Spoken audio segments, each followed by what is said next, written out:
Welcome to Industry Night with me, Nycci Nellis, the show that takes you on a deep dive on what's happening in the food and wine and beverage industry here, primarily in the DC area, but sometimes we take a trip and go someplace else and bring cool people in. And here I am at my beautiful home, the Wine Lair, the private wine club right next to the Ritz-Carlton in downtown DC. If you haven't had an opportunity to come here, you really should. It is such a gorgeous space, and even though it is a luxe private wine club, they may let you in, especially if you tell them I sent you. But you can check out the beautiful cellars, and they do amazing events here, some open to the public. And if you go to the listareyouwantit.com, you can check out all of those as well. So if you're new here, thanks so much for joining me. Again, I'm Nycci Nellis, and I've been covering the DC food, wine, and hospitality scene for the last 20 years. Yes, all of it shows on my face and a little bit in my gut as well. But it is a total gift, and I'm always grateful that I have the opportunity to do this as my passion and my profession. So you follow me at NYCCI, Nellis, on Instagram, Facebook, and Twitter for all of my eats and treats and travels. And you tune in every Sunday to my husband, David, and I. He gets to ride my coattails and join me on Foodie and the Beast, the only food and wine variety show in the DC metro area. That's on 1500 on Sundays. Of course, it's downloadable. And then you probably hear me on WTOP. And of course, once again, you always go to the listareyouwantit.com, the online e-zine that tells you absolutely everything that's happening in the DC metro area. Whew. Okay, so that's me at the moment. But if you follow me on Instagram, you know that I've been out of town for a bit, which is why I'm like 2 shows behind. I got to head out to Tucson to see Miss Tess, my daughter, who goes to University of Arizona. And she's my 5th kid, for those of you who don't know. And I really can't believe that she's my first kid who went out west, because now I wish all 4 before her went out west, because now I get to go out west, and I really love it. So we went to Tucson, had some really fun times there. There is this 4th Street Avenue Festival every spring. It is the biggest festival I've ever seen. Local artisans, great distilleries, lots of brews and foods and interesting treats. So cool to see. There is a market there called Time Market. I would like one on every corner in DC. It's a gorgeous, and I hate the word gourmet, but it's really the best way to explain it. Really interesting items, lots of lovely tastes, great wines, ciders, beers, and also a beautiful restaurant that includes fresh baked breads, fresh baked pastries, pizzas, and a small menu. I think we go there like twice a day. I told my daughter that if I went to school there, that's where all my money would go, because I would be there like checking out all the products all the time. She looked at me like, yeah, well, that's not where my money goes. And I can only bet where her money is going. So we did take a ride out to Scottsdale, and we went to Phoenix specifically to go to JL Patisserie, on the long list for the James Beard. She is doing some amazing pastries, including her cruffin, which is a croissant-like muffin. So when you open it up, it's like oozing out. So all sorts of gooey caramel and pistachio creams. Delicious. Also did a savory roast beef and horseradish croissant, which I was all about. It was amazing. We shied around a little bit, but then we went to Valentine, which was very high on my list, also on the James Beard long list. A really funky restaurant in the Melrose District. The Melrose District is kind of like Ivy City, a little bit older, but there's lots of vintage stores there. So it was really cool. And Valentine is serving a huge natural wine program, which deserves all the accolades it gets.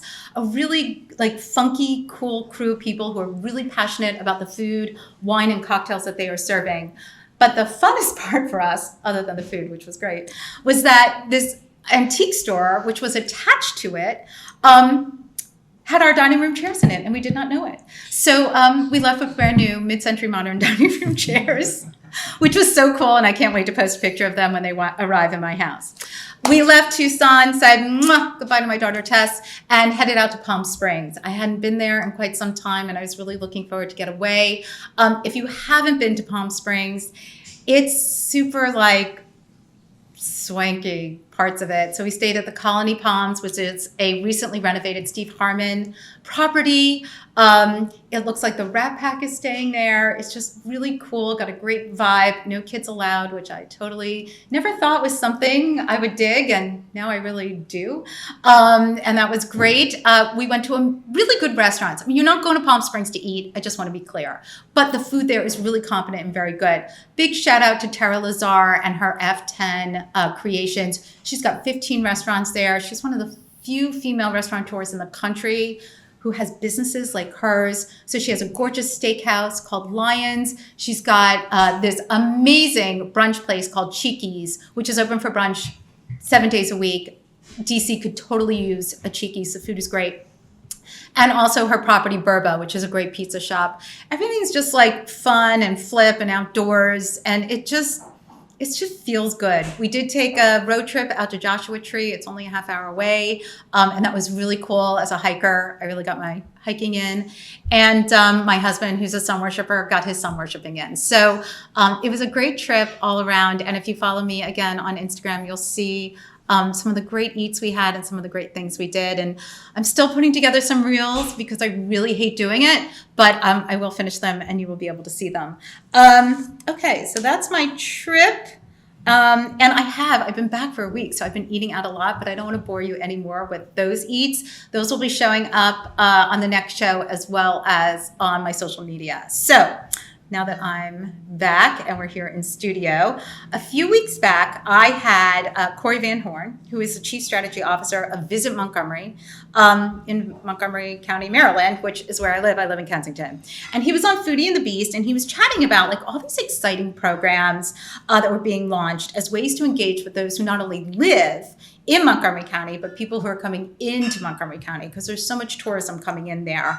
And I'm just, if you watch the show or if you know me, you know I'm like fascinated by progress and process and how people from, let's say, a city or state level engage with the people that they want to come in. I love people who think out of the box, and I want to learn all about it. So when Cory came on Foodie and the Beast, I was like, I need more. So he was like, I will meet you at that. I've got more. So what's interesting about Montgomery County is they have this MoCo Eats program. They have this craft beverage program called Tastemaker Trail. And then they've got this whole dedication to agritourism. And you may be like, what? But if you travel to Europe, agritourism is an amazing way to travel and visit another country, having done it myself in Italy. So I'm so excited because Cory has brought in a whole crew for me today. And he brought with him Kelly Groff, who is also with Visit Montgomery. She is the president and CEO. So she's above you, dude. And then I've got Tommy Evans, who is owner and cider maker of 2-story Chimney Ciderworks in Montgomery County. And Alex Markoff, who is the director of Calleva, thank you. Calleva Farms, which is doing some really incredible programming aside from doing some great agriculture and farm work. So we're going to find out about everyone. So I want to thank you all for joining me today. I don't normally have 4 people here, so I don't even know where to look, but I'm having a good time with it. Okay, so let's start with Kelly and Cory. I feel like you're like a band name, Kelly and Cory, or Cory and Kelly. Kelly, let's start with you and talk about Montgomery County. So today we're talking about the agricultural part of Montgomery County. We can get there. I'll get you there. But Montgomery County is very urban, and with our downtown districts and our town centers. Right, but let's talk to me like I don't live there. So for people who are listening who have never been to Montgomery County and don't know where it is, let's give them a 411. Let's start there. Okay. Well, there's 18 Montgomery counties in the country, so let's start with... My sister lives in one in Pennsylvania. We are right outside of Washington, D.C., on the western borders with the communities of Bethesda, Chevy Chase, Silver Spring, Rockville, Gaithersburg, and Germantown, and our ag reserve that we're going to talk about shortly. Okay. And so what is it that you all do for Visit Montgomery? What is the point of your business? So Visit Montgomery is known as a destination marketing organization. Some people know it as a convention and visitors bureau or a tourism office. So we're actually a nonprofit. So we're a 501c6. Oh, that's a new one. What's the difference between a 501c3? So we have a membership component to Okay. ours, so that's kind of what makes it different. Interesting. And what's really cool is that a majority of our funding comes from the hotel occupancy tax. So when you're staying overnight in a hotel in Montgomery County, a portion of that tax that's collected and given to the county is then reinvested back into our programs. Well, I think that's really interesting because, Yeah. I mean, that's actually a big conversation right now. People are talking about these fees that they see when they stay in hotels, Yeah. right? And most hotels don't even know how to answer what those fees are, but that's really interesting. So it goes specifically for the platform, raising the platform of what's happening in Montgomery County. Yeah, so 7% of the tax is collected and then paid to Montgomery County, the Montgomery County government, and then 7% of the total collections is then funded to us to implement our programs and to really elevate the profile of Montgomery County as a tourism destination. Well, so how do you go about doing that? Like, what are the programs and how do you create them? Especially like if we talk about the growth of Montgomery County in the last 20 years, I know we want to get into the agricultural reserve and its importance, but there's been a drastic change in Montgomery County, and this is not something that's just happening locally. This is a national trend, right? Areas that were more rural are becoming more urban because there's more money in that. So can we talk about the growth and changes in Montgomery County? Sure. Go ahead. Yeah, absolutely. So our number one focus is to really put Montgomery County on the map. So a big percentage of what we do is advertising and implementing just, the hardcore marketing 101 type So when you say strategies. advertising, you mean like outside of Montgomery County? Yeah, so we advertise within a 4-hour driving radius and a 2-hour direct flight radius out of BWI. So we place advertising in big publications like Better Homes and Gardens and Martha Stewart Living when it was still around, and digital advertising and things like that, really just to target leisure travelers, to target business travelers, every type of traveler you can think of that wants to come to Montgomery County. As a result of it, Montgomery County is actually the most visited county in Maryland. Wow. Yeah. For day and overnight travel as well. So, and what are people coming here for? So they're coming here for what we like to say is elevated experiences. You're talking venues like Strathmore that are doing these world-class performances. Unbelievable museums like Glenstone Museum. Glenstone is amazing. I know, isn't it gorgeous? It's amazing. 300 acres of modern and contemporary art. And then, much like what we're going to talk about now is all these hidden treasures, all these hidden gems of historic sites and like Josiah Henson Museum and the Agricultural Reserve where people are, drinking beer on horse farms and stuff like that. So ultimately what we do is we look at what we call destination differentiators, what makes Montgomery County special, and then we celebrate it. Well, I love that, but I guess you've given me the end to the question I really have. Yeah. Like, which came first? Amazing businesses who were doing really cool things, or did you guys help create an avenue that would allow these amazing businesses to thrive? I think it's a combination of both. Okay. So it's not an either or. Kelly was here during the time when Strathmore was being built and our conference center. So that was a time of big economic growth, several years ago. Yeah, and I'll just add that another kind of secret weapon we have in the county is our youth and amateur sports presence. We have a soccer complex with 26 fields in Boyd's, Maryland, and there's about 700,000 people a year who come and visit that facility. And those travelers are from all over the country. Right. And any given weekend, when you go to Rio, you'll just see tons of people here from out of town. Or if you look at license plates. So that is our county convention center or biggest room night generator. We have a conference center in North Bethesda, but that facility brings in a ton of business to the community. That's fascinating. All right. So we figured out the urban areas. We understand how they work. Let's talk about the rural areas of Montgomery County and preserving them. So because you can see the creepers trying to take those properties. So what did you guys do for that? Well, let's start with some history. Okay, I love it. So in the 1950s, suburbanization was big, which was when developers were starting to find land where they could develop housing. By the 1960s, half of the farmland was gone in Montgomery County. Wow.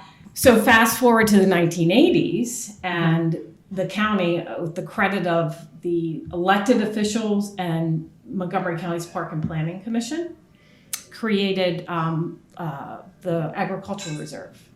And what does that encompass?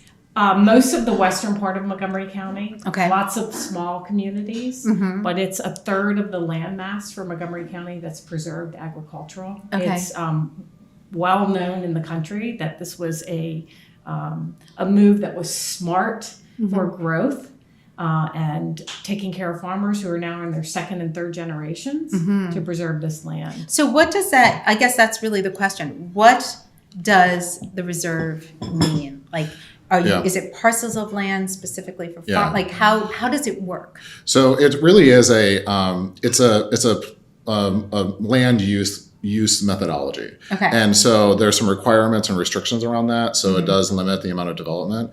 So one example is that you can only have one house per 25 acres. And then also what makes it interesting is there are things called transferable development rights that the landowners can sell those development rights, which then transfer those rights over to other parts of the county. Okay. So that's why you're seeing like more development happening in Bethesda, because they transferred what would have been considered development in Up County to add more density to other parts of the county.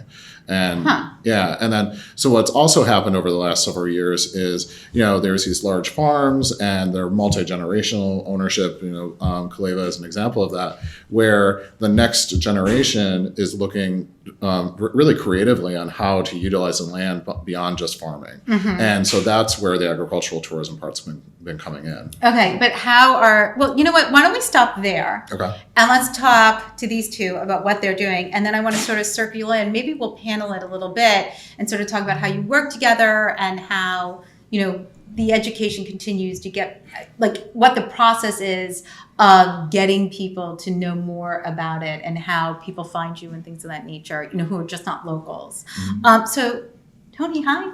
Hey. How are you? I'm doing well. Can I grab this from you? Sure. Yes, take the mic, please. Oh, I said Tony. Tommy, sorry about that. Tommy Evans, 2-story Chimney Ciderworks.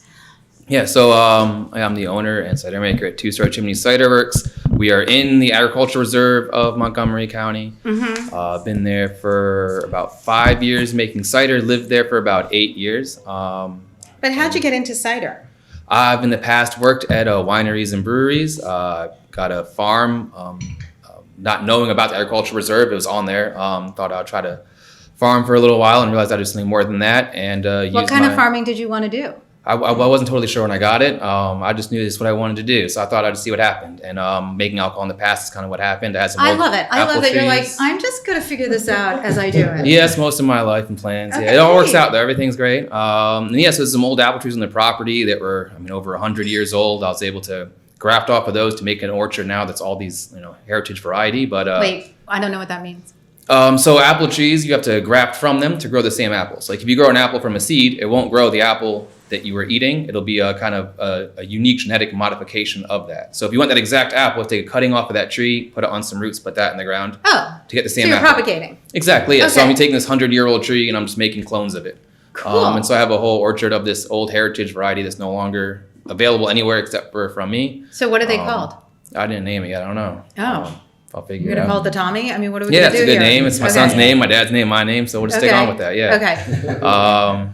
But yeah, so started making cider from those trees and started this cidery right before the pandemic. Sounds like a good time to start a cider. It definitely changed everything up within 3 months of opening. But yeah, it all worked out pretty well. Well, so you had these apples, you decided to go into cidering, but you didn't know anything about it. About cider specific, no. So I Yeah. knew wine and beer. I've made alcohol before, but it's a very similar process. It's kind of a blend of the two. So beer is a very short timeline, and it's like all kind of American equipment, so everything's measured in gallons.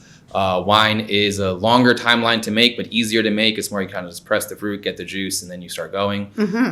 But it's all like a European equipment, so metric. So I have a mixture of the two pieces of equipment. So half my production building is metric, half is standards, constantly converting numbers there. But it's a quick turnaround like beer, easy process like wine. It's kind of the best of both worlds. And what were you looking for when you were creating these ciders? Because I see you have bottles and cans. How many different varieties do you do, and how do you create them? I mean, I think there's a lot more information out there right now about beer and wine. I mean, so many people brew at home, and you can go to a vineyard and sort of do your own mixing. But cider is still, I mean, it certainly has a national name and it's on restaurant menus, but I don't think people know as much about it and sort of the complexities of the taste. Yeah, so I make drier ciders. Sweeter ciders are what's more common, which is just dry or sweet, has a little sugar in it, a sweet cider. A dry cider is no sugars in it, so it's not going to have that kind of sweet or syrupy flavors to it. It's fairly simple. I press the apples, I get the juice, I'll add yeast, let it ferment, and then it just turns to alcohol on its own. From there, I carbonate and bottle it. Are they naturally low ABV? Yeah, so I don't add any sugars. So the only sugars in here are from the apples naturally, which is what turns to alcohol. So it falls in the 5 to 7% range with the apples that I use. So a little more than a beer, a little less than a wine. But it's honestly a fairly easy process once you figure it out. Don't tell them it's that easy. Anyone's welcome. There's still plenty of meat on the bone. Anyone's welcome to come on in and join too. And so now that once you realized you were part of this reserve, how did you utilize that relationship? Well, I had to do a farm-based business, and I was actually warned by other people that had an older mindset of Montgomery County. I can't believe you haven't gotten up and started pouring us something to drink. We should just taste it. Right, thank you. You're very Alex and I are on the same page here. But yeah, so when I started, I was Wait, tell us what you're pouring first. So this is my red Piquette. So I use local grape skins as well on this. Thank you. So I make a dry cider on top of grape skins from Catoctin Breeze Vineyard, which is also in Maryland. Cool. And it adds a little color, a little fruitiness, but it doesn't get sweet on top of a dry cider. What do we have? 3, 4, 5. Here we go. Great. And let's just put the bottle. Can you put the bottle in front of the camera so they can Sure. see it? Great. So since this is our first glass, let's do a quick toast. Yeah, to, toast. Thank you for bringing this. Yeah, right. thank you. You're very welcome. Thank you all for coming thank you in so today. Cheers. Cheers. We'll give a shout out to Jill Collins for getting us all together today, Thank and you. to the camera crew, who we can't do this all without at all. So, thank you, everyone. Oh, that is super crisp. Thank you very much. Yeah. Really delicious. So that's kind of what we go for, which isn't super common yet. But yeah, so this one, like I said, we make it on top of a bed of red grape skins I get from our friend's winery. It stays all Maryland, so it's all Maryland apples. The grape skins were already made into a wine, and I use those skins, our Maryland grapes. It's probably one of our most popular ciders. It's beautiful. Yeah, thank you very much. So now, can people come to you? Can people, Yeah, so we have a lovely tasting room Okay. right at our orchard. You can come. We have ciders on tap there as well as to go. We do farmers markets. So you're from Kensington. We do a Kensington farmers market Oh, you're once at a the month. market? Yep, we do one at Pike and Rose. We do one in Olney, another one in Urbana. And then a few local breweries and small restaurants in Montgomery County run also. You know, there's a new brewery in Kensington called Baby Cat.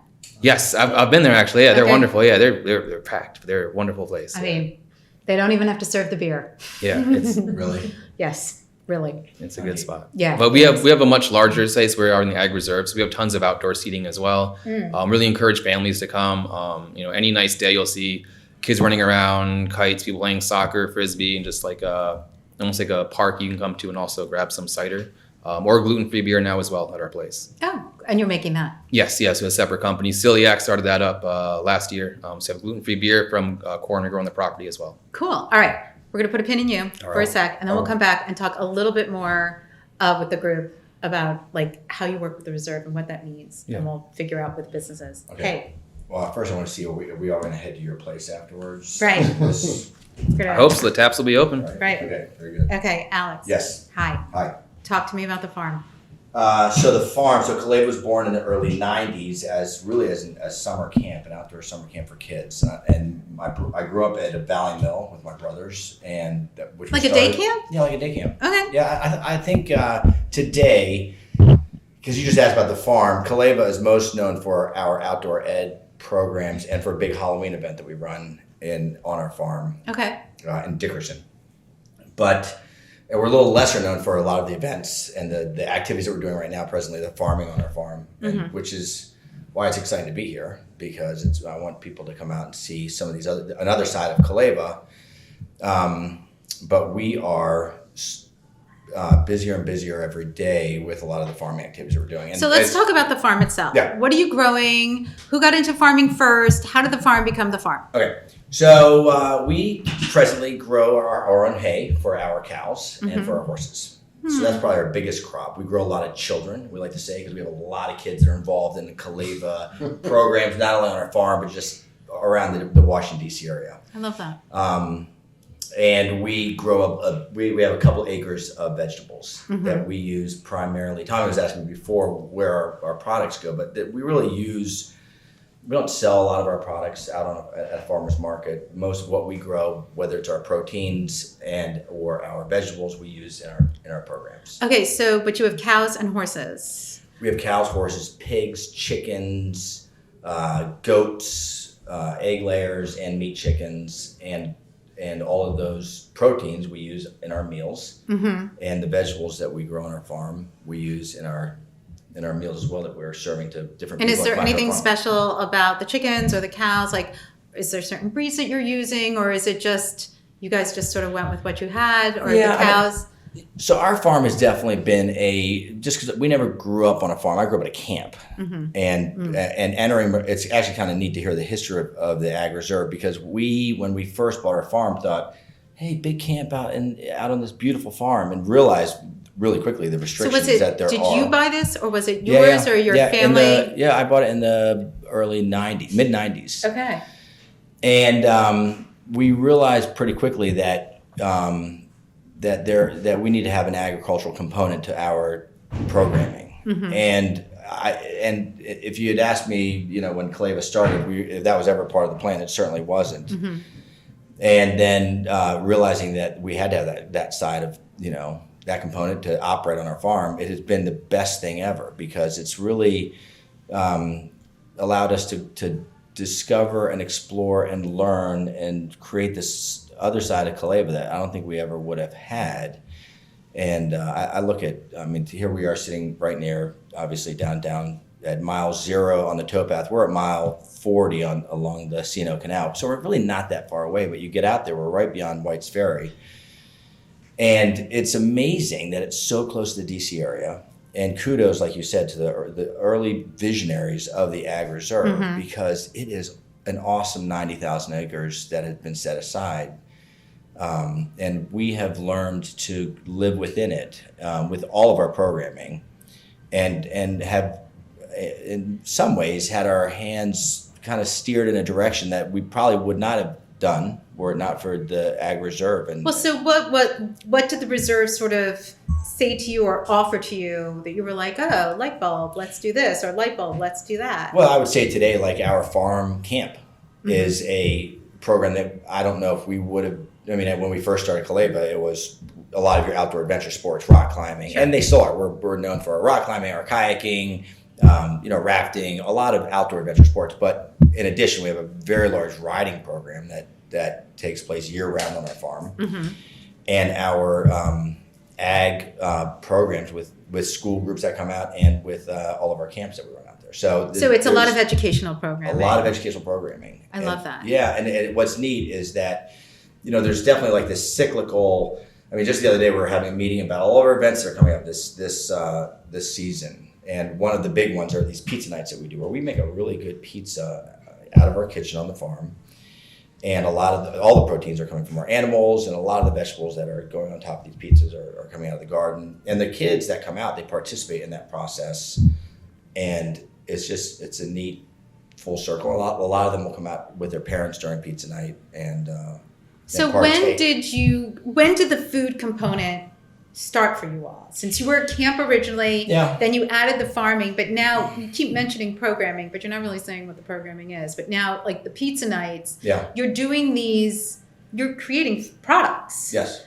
So when did that component come in, and who's making them? So we have been doing these dinners that we call dirty dinners, Taste of Calleva. I think we're on our 11th or 12th year of those, where every summer we would host 3 dinners. And it's all like out in the field, all right? out in the field, all food coming off our farm or local farms. Did you ever do any work without standing in the field? No, but I think they were certainly part of our inspiration. Well, I'm sure, but Yeah. like they would probably work with a farm. Like you're the ideal for them. Yes. But anyway, we can talk about Yeah, I that. think we offline. just kind of created our Yeah, own out I see that. on the field. I mean, Right. it was just because we have so many kids that go through our programs, and it's just an opportunity for parents to go. Let's go out and see where our kids are running around sometimes, and let's also meet some of these people behind the scenes at Calleva, because like on a typical farm to table event that we're doing, there are 50 of our staff are also coming out on the weekend and serving and helping with the cooking and things. And what do these events look like? Like, let's take pizza night. Like, what do these dinners look like? What's the So experience? I would say kind of like what Tommy said. We're, obviously in the Agritourism, there's a lot of open space, and there are families that come out and lay on the grass after they get some what we think is delicious, some of our meatballs from our beef, or our Farvarito pizza, which is representing some of our other proteins. And parents come out and book a table ahead, or families come out, book a table ahead of time, and sit around, eat some of our salad, eat some of our pizza, a couple of our fun appetizers. They'll drink a local wine or a local beer, and now Maybe a after meeting local Tommy- cider. after meeting Tommy, a local cider for sure. Right. And also sometimes some of the brewers, and I'm saying this on record because I think hopefully Tom will do this, will come out and also just talk and present. Yeah. And we had a farm bureau dinner last year, and I think we teamed up with one of the local vineyards that came out and not only helped serve their product, but also would kind of met some of the local farmers and stuff like that. But don't you find, I mean, I would assume, given how long you guys have been doing these kinds of dinners, that the layperson, Montgomery County is the whole DMV, really, where we live, is primarily an educated consumer. Not 100%. Yes. Not everybody's like in it like we're in it, but it is an educated consumer, and they do want to go to these events because they want more info. Yeah. They would love to know who's making their cider, who's growing their vegetables or their bread or whatever, which, by the way, you should open up and show everybody. So the one thing I will say is Alex is being modest. His events are phenomenal. They sound phenomenal. Yeah, meaning that imagine the most picture perfect, magazine cover worthy type experience. That's what he's bringing to Montgomery County's agritourism. So I just had to put that in there. It's phenomenal. Okay, so tell me what you brought in, so we can show everybody. We care a lot about what we're doing. We care a lot about the agriculture. We care a lot about all of our kids that are in our programs. We care a lot about them wanting to come back with their parents and Alex, their friends. Open up the bread. So Fast twice. So this was made this morning by Andrew, inspired by Flash, our head chef. This is a walnut cranberry loaf of bread, and our commercial kitchen is making bread daily and selling it in our store, which is in downtown Poolsville. So our farm, 200-acre farm, is out in Dickerson. Okay. Where our kitchen is, and we're obviously where we're growing all this stuff. And then every morning at 10:45, someone drives the daily provisions. Provisions, like the bread is made every day, and then these brownies, which. So now, where is the store? I feel like like you buried the lead there. You know what? So Calleva. We have a site in West Virginia. We have a site in Virginia. So we're kind of all over the place. Okay. So I'm kind of focusing mostly on Montgomery County. Montgomery County. Yeah. So our store is at our main office, which we call the lab, and that is in downtown Poolsville. And in the front corner of our office, there's a small farm store, and we sell our products, and we also sell Tommy's cider hopefully soon. Yes. Okay. And so you're a little like cooperative. You bring other people's products. We do. Yeah. We have Josie who makes amazing earrings and sells them, and we have just some local artisans, but mostly we sell milk from South Mountain Creamery. We sell our own eggs. But we're pretty kind of like an open, and it's all honor code. You just come in, grab something, pay on the square. Super charming. Leaving, and it works. It's actually just a neat way for us to not only, this actually is not looking that good. So but this is a granola bar that the kitchen has developed. And so these are just like products that we are making daily that go to the store, and They're really tasty. Mm-hmm. And then a lot of these will be featured, obviously, in some of our meals. Excellent. So one of our main events is this Taste of Calleva, like we've been doing for 12 years. And that's where we get a couple hundred people that'll come out and roam around the farm and do different tastings of local wine or beer or a cocktail that we're making or a mocktail. And they're doing a tasting of something from the kitchen. And then they'll hop on a wagon and head to the sawmill and do a tasting down there. And they'll head to the windmill and do a tasting up there and just kind of move all over the place. And when is that? That is July 29th, I think, this year. So Okay. end of July. So of course you'll send that information to me. We So I have absolutely that. will. I brought Excellent. cards. So Okay, good. Excellent. All right, so I want to bring it back. Yes. So you were, before I was bullying you to show the bread, Yes. you were talking about how you work with Visit Montgomery County. So how does this all work together? What is it that you supply to them, and what do they do with you? How is the partnership made? Okay. Well, before you guys say anything, like we get a lot of our, like we certainly have a lot of parents that come out from our campers, but we also get a lot of people through you guys that are just, that we don't know, that just come on out and sign up for a table. And so we love it and appreciate it too. And I actually, when you were describing how the tax revenue goes towards you guys, I thought, what a neat thing. Just another, I mean, I love Montgomery County and I love to hear that because I think what a neat. Well, that was my point. Yeah. Like, I don't think the layperson knows how it works. You know, we just sort of are bombarded by Yeah. things. And like I said, I'm one of those people that I'm like, how did that happen? Like, how did agriculture become a mainstay of Montgomery County, even though all this major urban building is happening? Like, who decided that it was a priority? And then who came up with the brilliant idea of like, oh, not only do we want it because it's what's right, but we can still make money off of it, which some people may roll their eyes at, but let's be honest, it has to make money, right? In order to be beneficial and successful for everyone.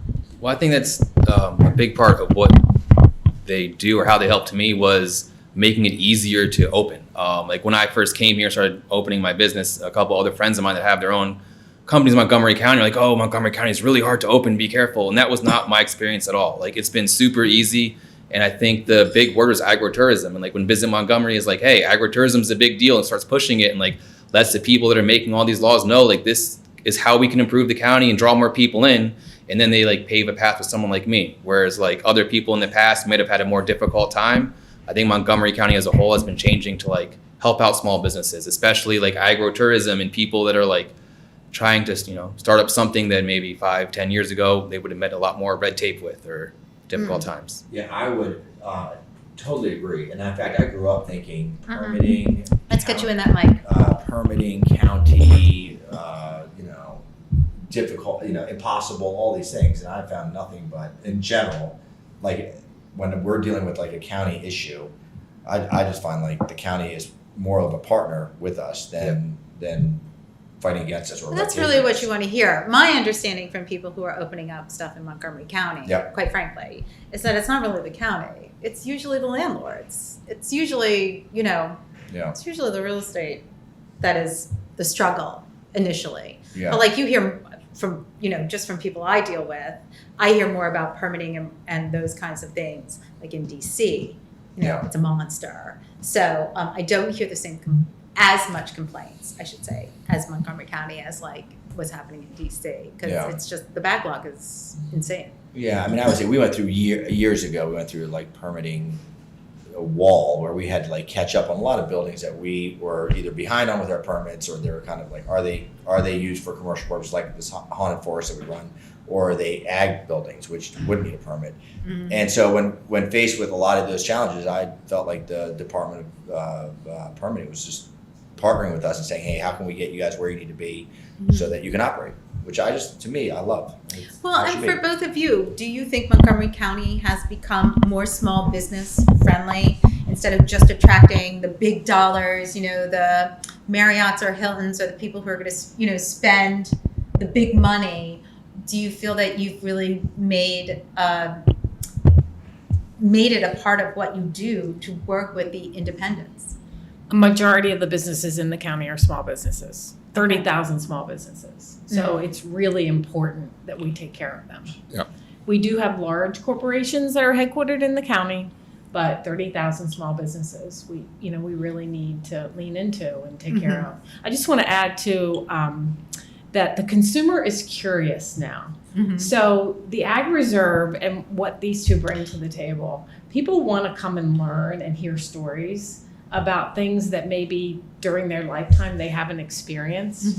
So it's really fun it's a really fun way for consumers to come and learn about that side of who we are. And also fun to watch, second or third generation innovation in the Ag Reserve and what they're bringing. The wineries and breweries are just one example of that. But it's really, really important. Well, it is important, but I also think it's a model that has been replicated in areas across the country, right? Like look at Napa Valley, look at what started, in the late 60s and 70s and what it is today. And I think Virginia took a cue from that. And obviously Montgomery County, that these sorts of businesses bring in revenue, and it's better to support them in order for them to be successful as opposed to fighting them. Yeah, and the one thing I will say too is because Kelly and I talk about all the time about how much the rural side of Montgomery County is a hidden gem. Like, this is just the tip of the iceberg of what we have in store to bring more awareness. You talk about Napa Valley, you talk about what Virginia has done with DC's wine country. That's where we're gearing up to do that here. And the beauty of it is that the product is there. We have the two people that are here, the product's there, and the demand is there. And, listen, we go out to Poolsville, we go out to lots of places, and I literally want to walk around with a mic and my camera crew and be like, so how'd you find out about this today? Who told you about it? Like, how did you find out? Because I'm fascinated, because everywhere you go is busy.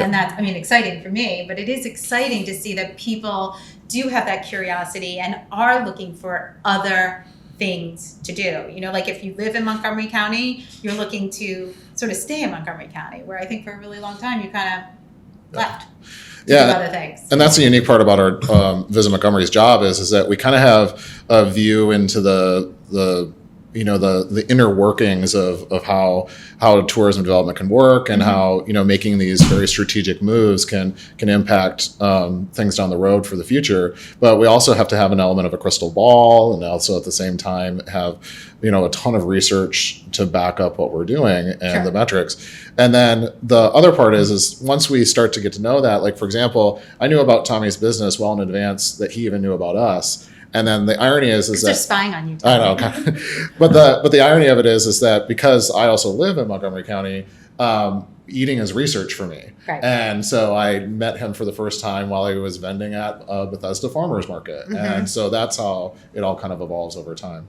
Well, that makes sense, right? I feel like we are in different businesses, but we're both in the business of food. Yep. So that's a huge part of knowing what people are doing and how they're doing it. Yeah, I like to say that we're in the tourism is the business of relationships, and tourism development is the business of connecting those relationships for a broader cause. Oh, I love that. I love that too. I sometimes wonder when people drive out to our farm, like, because it's a distance. We are not far away. I know. I was going to say pick a lane because you're very close, and now you're like, now I'm far. Sure, but I think about I have 4 kids, and how far are you willing to drive, or how long are you willing to wait for a meal that you really want to go to? And I think it's a good question. I'm humbled when I see just streams of cars that come out of people that are looking for. It sounded like you were doing that in your vacation, where you're looking for something great to do with your kids, something great to connect and to slow down and see the sky and see the wide open star, all that stuff. And so to me, I guess I didn't know it, but I'm starting to realize, it took me a while to realize that, man, it's such an important thing. People care about that, want to have those experiences and want to have delicious food and delicious beverages. And they're willing to drive, and there's delicious food here in DC and Bethesda, but they're willing to go, hey, I'm going to drive an hour away down a dusty road and to do this. I think the need for experiences has changed also in the last 20 years. For sure, yeah. People love convenience, don't get me wrong, but on if somebody heard about your dinner that's on a Thursday night, they're like, yeah, I mean, I'm going to take off early and we're going to schlep out there and we're going to go and experience it. People will pay for experiences, but they also want them. These are priorities now. Do you know what I mean? Like which is why I think it gets us back to like MoCo Eats and the Trail Aids, like programming is everywhere, right? Like let's use Pike and Rose as a great example. You know, I mean, I love the aesthetic of Pike and Rose. I think it's a really pretty town center.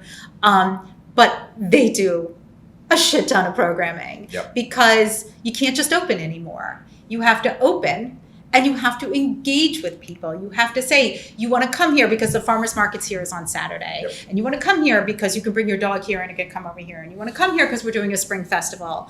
And I really believe you're seeing that everywhere because people want to know that there's more than one thing to do. And I don't think it's an evil, it's a necessity. And I think it makes everything better. Yeah, and the programming and the experiences that Montgomery County have, they're rooted in authenticity. They're rooted in some element of culture and cultural experiences. And that's where, you know, and how MoCo Eats and Tastemakers Trail was born was because we knew that we needed to tell that story even more. And the way that you do that is to package it into a program. Okay, so just real quick, because we do have to wrap up shortly. MoCo Eats, give us the elevator speech. So MoCo Eats is started out as a business directory, and now it is an opportunity to celebrate Montgomery County's diversity through cuisine. Okay, and how do I use it? You go to mocoeats.com and you find the restaurants of your dreams and of any type of cuisine you can think of. Now, would these two be on that? Yep, so they're on it, but then they're also on our Tastemakers Trail as well. Okay, and let's talk about what that is.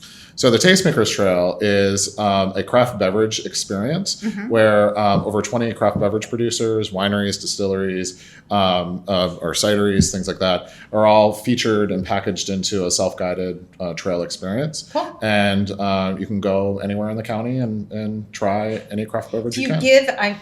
I hope I'm not saying something that you haven't thought of, but I'm sure you have. But do you give like, if you wanted to do 3 or 4 in a day, you could go here, here, and here. Do you know what I mean? Like a guide. Suggested. Yes, a suggested itinerary. Right. Yeah. That's so cool. That thing. Yeah. So when did all the craft breweries and the wines really start? You cannot ask questions without talking in the mic. When? No, but I'm curious because I've been. Go ask the question again so we can hear it.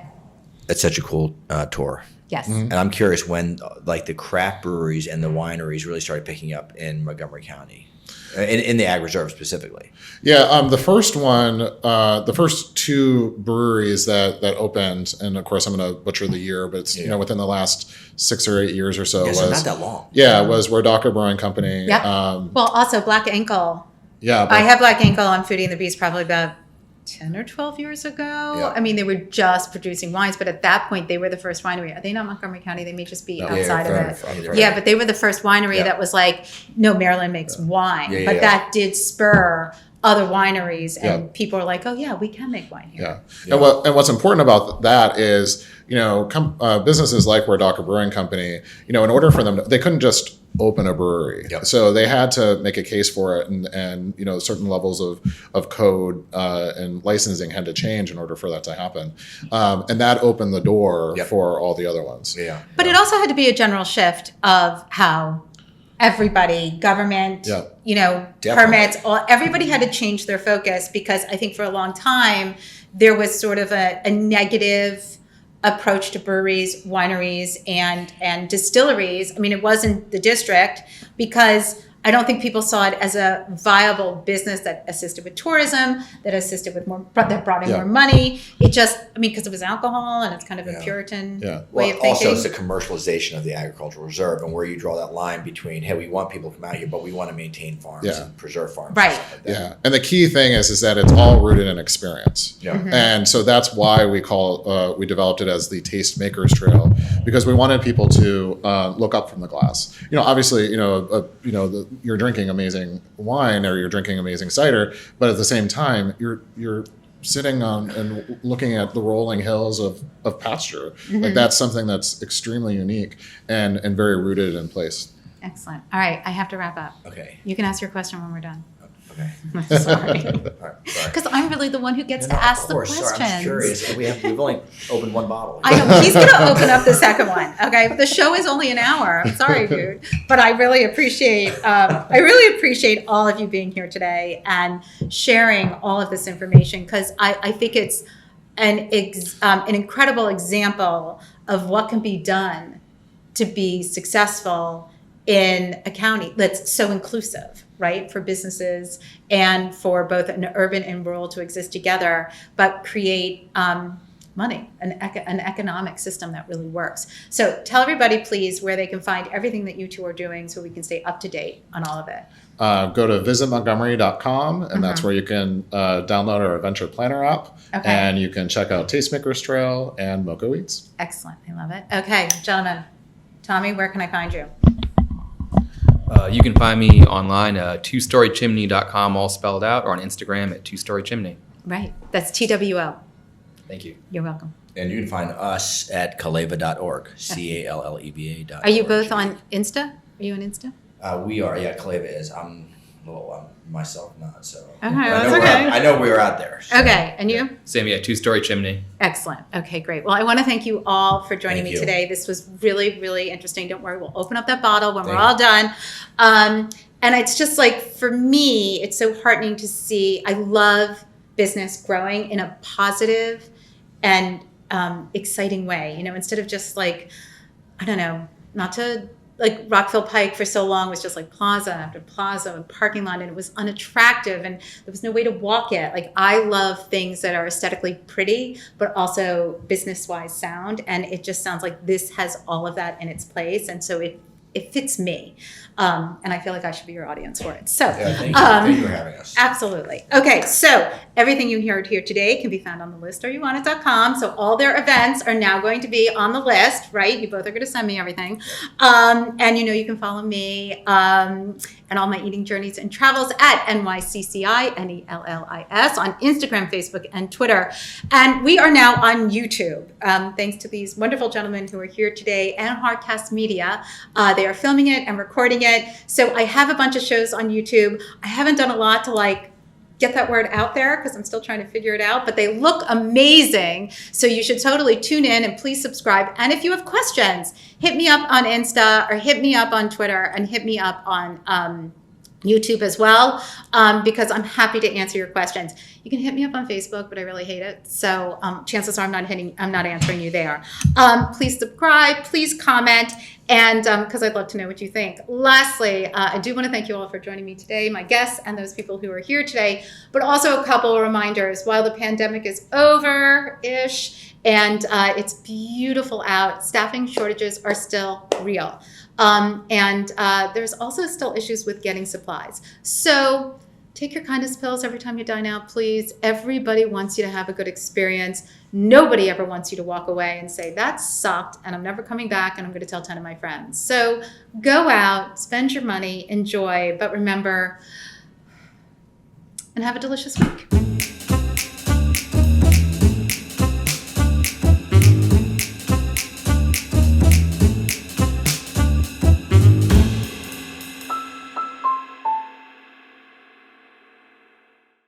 Produced by Heartcast Media.